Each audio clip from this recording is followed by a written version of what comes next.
त्यही भएर एमालेमा यस्तो भएको क्या यो चाहिँ म आगाआगी भनिदिन्छु त्यो अध्यक्षले पनि मलाई मतलब छैन त्यो चाहिँ उहाँहरूलाई मन परेको मान्छेलाई राष्ट्रिय सभामा त्यही मान्छे दिन्छ समानुपातिक पनि त्यही मान्छे राखेको छ त्यो सूचीमा हुँदाहुँदै लिएर राष्ट्रिय सभा बनाएको छ दलको फेरि नेता बनाइदिएको छ अरू पनि काम गरेर मान्छे दुःख गरेको छ नि कसैलाई 3 चोटि दिएको छ 4 चोटि दिएको छ अरूको चाहिँ रगत पसिना हुन्न भने के कुरा गर्नुहुन्छ तर पाएको भए त लड्न जानुहुन्थ्यो अहिले पनि मेरो एउटा मत थियो 2 पल्ट जितेपछि सक्यो 2 पल्ट हारो भने पनि सक्यो डाइरेक्ट पाएर यो ठ्याक्क हान्ने होइन नि त पार्टी भने त विचार दृष्टिकोण मन पर्यालाई एउटा मन नपर्यालाई एउटा अनि खास ठाउँबाट एक सिट 10,000 भोट आए पनि 3 जना समानुपातिक सांसद बनाएरै छोड्नुपर्ने यो कन्टिन्यू तरिका यो झुर तरिका यो यति भित्र आलोचित छ नि भुसको आगो भित्र तर बोल्यो कि अब गर्दन जान्छ यो जङ्गबहादुरको जस्तो भएपछि यो रुख बाङ्गो छ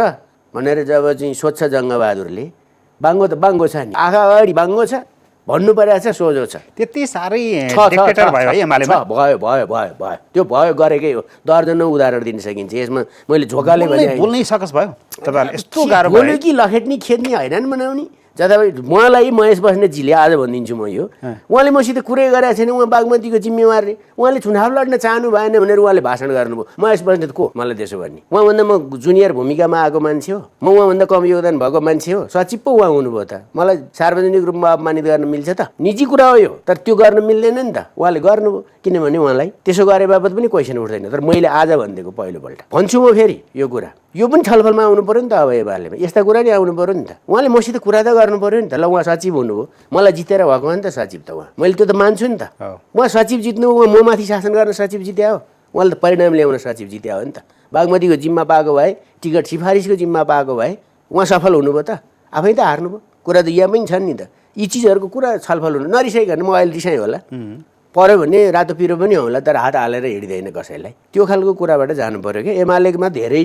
समस्याहरू छन् तपाईहरुमा एक व्यक्तिले अर्को व्यक्तिलाई कर्डर पार्ने चलन पनि अलि बढी छ कि क्या हो मलाई मतलब छैन त्यो कुरा म चाहिँ गर्दै गर्नु आज पहिलोपल्ट मैले यति बोलेको है जबकि उहाँले 2-4 पल्टै बोलिसक्नु भएको छ तपाईले मुख छाडे गरेपछि म चाहिँ गल्ला थपे गरम म गर्दिनँ त्यसै निम्ति म अन्याय सहनमा पनि कम्युनिस्ट भए होइन नि त विद्रोहका लागि भएको विद्रोह गरेर हिजो आएका हुन् नि त सबै पञ्चायत माने भाइ केपी ओली कताबाट चाहिँ यहाँ प्रधानमन्त्री तर आजसम्म न्युरिमेन्टी नलाएर बस्नुभयो पार्टीभित्र बोल्नसम्म त्यस्तो सकस रहेछ तर बल्ल अलिअलि टाउको उठाउँदै हुनुहुन्छ उठाउँदै किन नउठाउने तर मलाई यस्तो लागेको थिएन मदन भण्डारीको जिन तत्त्व पनि बाँकी छ एमालेमा यो चाहिँ नभुल्नु कसैले त्यो भनेको खुल्ला स्वस्थ मर्यादित सम्मानजनक नखसालिकन बोल्ने तपाईँ खसाले गर्नुहुन्छ भने मैले पनि फर्काउनु पर्यो नि त्यो त टिट फर ट्याट त्यो कुरा हेप्नु त भएन नि पटक हेप्नु त भएन नि यो वाम एकता फेरि अहिले यो कुन प्रयोग गर्नका लागि कुन चिज नेपालमा प्राप्त गर्नका लागि कुन चिज जनतालाई दिनका लागि मात्रै बन्दैछ यो गर्नलाई होइन भनेर अरूलाई तर्साउनलाई हो कसलाई तर्साउने अरूलाई तर्साउने नि वाम मिल्दैछन् भनेपछि कांग्रेस पनि झस्किने भयो अर्को